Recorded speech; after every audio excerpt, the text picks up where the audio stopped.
Star talk நேயர்கள் அனைவருக்கும் என்னுடைய முதற்கண் வணக்கம். நான் உங்கள் அச்சய ஜோதிடர் ரா. ரகுபதி. ஓம் ஆதித்யாய சோமாய மங்களாய புதாயச்ச குரு சுக்ர சனியப்ச ராகு கேதுவே நமோ நமः. இன்னைக்கு நம்ம பார்க்க போற விஷயம் லக்னாதிபதி. லாஸ்ட் வீடியோவில் நம்ம பார்த்தோம், ஒவ்வொரு வருஷமும் 4 கிரகங்கள் நம்மளை இயக்குவாங்க அப்படின்றத பார்த்தோம். இந்த 4 பேர் தான் 12 விஷயத்துக்கும் காரணகர்த்தாவாக இருப்பாங்க அப்படின்னு சொன்னோம். அதில் முதலாவதாக இருக்கக்கூடியவர் தான் இந்த லக்னாதிபதி. இந்த லக்னத்துக்கு அதிபதியானவர், நம்மளுடைய 10 வருட காலங்களை இயக்கக்கூடியவர் இவர் தான். இவர் 3 விஷயத்துக்கு இன்சார்ஜாக இருப்பார். அப்படி நம்மளுடைய எண்ணங்கள், நம்மளுடைய சிந்தனைகள், அதே போல் நம்மளுடைய மனசு, ஆசை, அதே போல் ஆழ்மனது அப்படின்ற விஷயத்துக்கு காரணகர்த்தாவாக இருக்கக்கூடியவர் தான் இந்த லக்னாதிபதி. இது எப்படி நம்மளுடைய ஒரு எக்ஸாம்பிளா,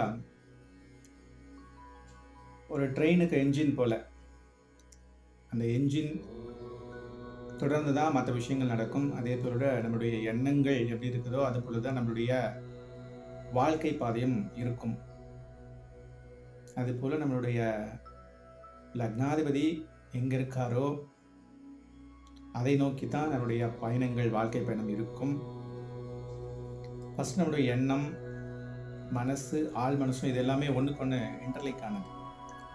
நம்ம எண்ணங்கள், நிறைய எண்ணங்கள் எண்ணலாம், ஆனால் அது மனசுக்கு எவ்வளோ கொண்டு போகிறோம், அந்த மனசுலேருந்து நம்மளுடைய ஆள் மனசுக்கு நம்ம எவ்வளோ கொண்டு போகிறோன்றது தான் விஷயம். கடைசியாக வயசு வயசாவாக இந்த ஆள் மனது தான் நம்மளை இயக்கக்கூடியது. இந்த ஆள் மனது அப்படின்றது ஆன்மீகம் சம்பந்தப்பட்டது, குரு சம்பந்தப்பட்டது, அதே போல அப்பாவையும் குறிக்கக்கூடியது.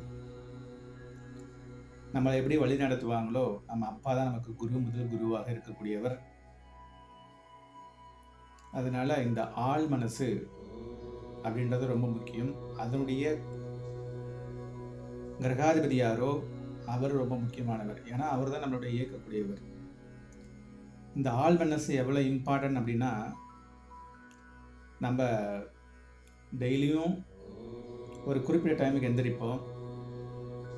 அதுவே ஒரு எக்ஸைட்மெண்ட் நடக்குது, ஒரு ஃபங்க்ஷனுக்கு போகிறோம், ஒரு ஃப்ரெண்ட்ஸை பார்க்குறோம் இந்த நாளில் அப்படின்னு சொல்லிட்டு நம்மளுடைய அந்த எண்ணங்களை, ஒரு விரும்பத்தக்க எண்ணங்களை நம்ம மனசுக்கு கொண்டு போவோம்.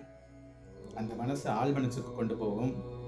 இந்த ஆள் மனசு நம்மளே அறியாமல் நம்மளை தூண்டி நம்மளை வேலை பார்க்க வைக்கும். அப்படி எக்ஸாம்பிள், நம்ம ஒரு ஃப்ரெண்டை பார்க்குறோம், இல்லை நம்மளுக்கு பிடிச்சவங்களை நாளைக்கு பார்க்க போகிறோம். ஆனால் அதுக்கு காலையில் விடிகாலம் 4 மணிக்கு போகணும் அப்படின்னு நம்ம அலாரம் வைப்போம். ஆனால் நம்மளுக்கே தெரியாமையே 4 மணிக்கு முன்னாடியே நம்ம 4 டைம் எழுந்திரிச்சு டைம் பார்ப்போம். 4 மணி ஆயிடுச்சான்னு சொல்லிட்டு. இதுதான் ஆள் மனசுடைய வலிமை, பவர் அப்படின்றது. அதே போல தான் இந்த ஆன்மீகம். ஆன்மீகம் என்பது 9வது பாவம்னு சொல்லுவோம். குருவோடைய தன்மை அப்படிதான். அதே போல் நம்முடைய பாக்கியத்தை சொல்லக்கூடியது அந்த 9வது பாவகம். அந்த 9ஆம் பாவகத்தில் யார் இயக்குறார்களோ அவங்கள நம்ம பிடிச்சுக்கிட்டோம்னா, நம்மளுக்கு எப்படியாப்பட்ட கஷ்டங்கள் வந்தாலும் அதை தாங்கக்கூடிய வலிமையும், அதை எதிர்த்து போராடக்கூடிய வல்லமையும் கொடுக்கக்கூடியவர் தான் இந்த 9ஆம் பாவக அதிபதி.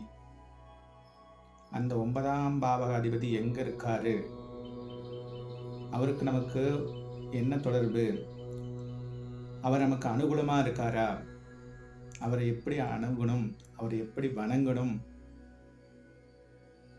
அவருடைய தொடர்புகள் எப்படி இருக்கிறது, அவர் எந்த ரூபத்தில் இருக்காரு அப்படின்றத நம்ம தெரிஞ்சுக்கணும். அப்படி தெரிஞ்சுக்கிட்டோம்னா அது நம்மளுடைய வாழ்க்கைக்கு மிகவும் சிறப்பாக இருக்கும். அதே போல் இந்த 9ஆம் பாவகம் என்பது நம்மளுடைய இஷ்ட தெய்வத்தை குறிக்கக்கூடியது. நமக்கு ஏதேனும் கஷ்டங்கள் வரும்பொழுது நம்ம அடிக்கடி உச்சரிப்பது நம்முடைய இஷ்ட தெய்வத்தை நம்ம சொல்லுவோம்.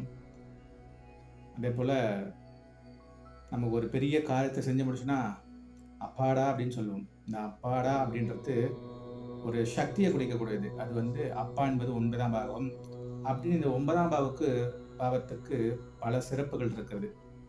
அப்படி முக்கியமானதாக இந்த இஷ்ட தெய்வம் என்பது உங்களுடைய 9ஆம் பாவகம். அந்த 9ஆம் பாவகத்தின் அதிபதி யாருன்னு தெரிஞ்சுக்கிட்டு அவர்கிட்ட சரணாகதி அடைங்க. கண்டிப்பா அவரு ஒரு அனுகூலமான விஷயத்த உங்களுக்கு கொடுப்பாரு. அதேபோல எவ்வளவு ஒரு கடினமான விஷயம் இருந்தாலும் அதை கடக்கத்திற்கும், அதை கடப்பதற்கும், அதை எதிர்த்து போராடக்கூடியதற்கும் மன வலிமையும், தைரியத்தையும், ஊக்கத்தையும் கொடுக்கக்கூடியவர் இந்த இஷ்ட தெய்வம்.